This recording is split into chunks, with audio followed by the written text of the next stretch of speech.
Ветуваа едно, направија друго. Пред да дојдат на власт најавуваа намалување на бројот на министерствата, но наместо тоа го зголемија. Македонија е убедлив негативен рекордер.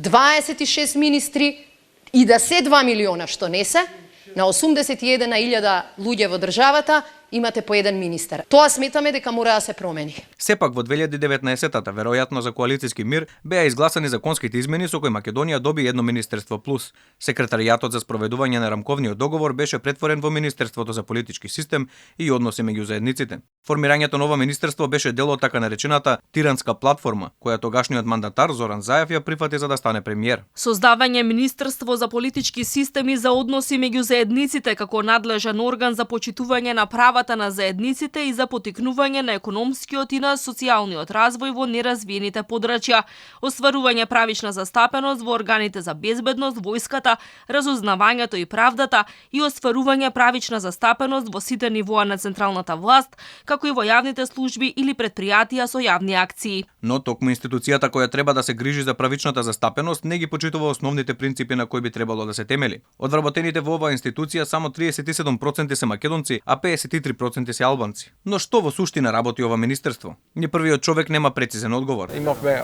одлична политичка школа за млади лидери, на која што учествува и македонци, и албанци, роми, турци, власи, срби од сите заедници.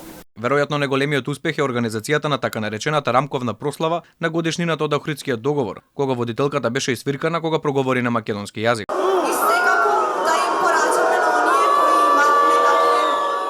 Алфа се обиде да дознае колку е просечната плата на вработените. Се повикавме и на Законот за слободен пристап до информации од јавен карактер, но не добивме одговор. Сепак во буџетот за оваа година биле предвидени повеќе од 222 милиони денари или 3,6 милиони евра за оваа намена. Од тука, ако се земе предвид дека институцијата има 404 вработени, нивната просечна месечна бруто плата би изнесувала речисе 46.000 денари. Прашањето е и колку од нив навистина одат на работа со оглед на тоа што зградата во која е сместено министерството има капацитет од 180 луѓе, а во неја се сместени уште 4 други институции, формирани по иницијатива на ДУИ.